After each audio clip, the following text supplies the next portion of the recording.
kwebaza okubanga oli ku terefayina eyaffe ey'obwakabaka bwa Buganda. Lunaku lwa balaza oba luyite olwa Mande, ennaku z'omwezi 19 tuli mu mwezi gwa mukaaga omwaka 2023. Tuli masakati ga mwaka era ebiseera ebisinga obungi kano kaseera kakwegenda maaso nakwetunulira okulaba gy'ovudde ate era ne gy'olaga nga otutunulira omwaka guno. Bingi ebigenda maaso mu ggwanga wano ne bweru eggwanga. Nze Morris Mukibye Mugave okutuusako programu eno eyazuukuka n'ensonga. Katugende butereevu mu bwewazibidde nga tugenda mu ggwanga erya Russia ate era wamu n'eggwanga erya Ukraine. Mukimanyi bulungi nti embeera ebaddewo otubadde mu nnaku zino eza weekend wabaddewo nnyo amawulire agatambula nga gakwata ku basajja babiri abagenda mu maaso n'okubeera mu ddwaniro. Twogera ku Zelenskyy omusajja omukulembeze gw'eggwanga erya Ukraine okonokosa ate ne Putin abasinkanye abakulembeze aba Africa ku nsonga ez'enjawulo. Abasoose ne bateekamu engatto ne bagenda mu ggwanga erya Ukraine era ne basinkana omukulembeze w'eggwanga erya Ukraine ne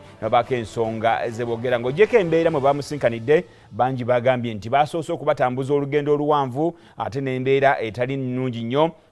Ne babategeeza nti gwe mugenda okusinkana ali mu lutalo nabwe ekito ebintu si byakulya malirakisi embeera yakuganda maaso nakukimanya nti tuli mu lutalo kakati mulina okuba nti mugoberera ensonga ez'enjawulo. Naye basobodde okufuna omukisa ne bamusinkana era n'ayogerako nabo n'abategeeza nti ye talina nsonga ya lutalo noba nti alina interest ey'enjawulo. Naye singa takyegamba nti ekivuddemu erekeddeawo okubalumba tebalina mutawaana gwonna. Naye embeera eri nti ate ne kyegamba nti oba oliawo olutalo lusobola okuggwa naye watuuka okubawo ebikkiriziganyizibwako. Kati abakulu bano babadde bagenze okusinkana abakulu bano era boogere nabo balabe nti oba olutalo luyinza okugenda maaso n'okuggwa. Okusinziira ku musajja mukulu owa South Africa yannyonnyodde Putin n'amutegeeza nti olutalo luno lwetaaga luggwe olw'ensonga lutukosezza nnyo ffe ng'Abafirika ku nsonga y'ebyemmere ate n'ensonga y'ebyokwerinda n'ensuubulagana ez'enjawulo. Nabwe kito singa luggwa tugenda kuddamu tufune emirembe n'ewaffe mu Africa mulwana naye naffe tufiirwa eri ewaffe kuba bingi bye tukozesa ebiva mu mawanga gano abiri. Singa mukkiriziganya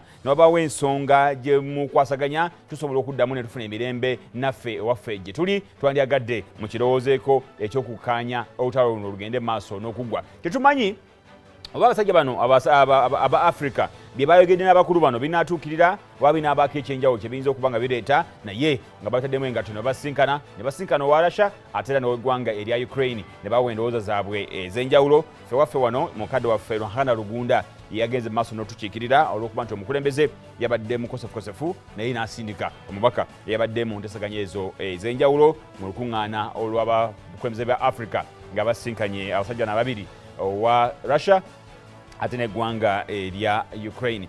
Bwenvaawo ne tukomawo butereevu wane waffe mu ggwanga lyattu Uganda. Embeera sinungi ndabyeko ku mawulire ku BBC nga bagamba nti bo basuubira nti waliwo ekituufu bagamba nti okusinza ku inside view babagamba nti ba rebels bano oba ataaka abagikoze ba ISIS. Kakati awo nno abadde bagenda maaso n'okulowooza nti wabaddewo ekiri munda muno ku ssomero kuba amawulire mangi gavuddeyo nga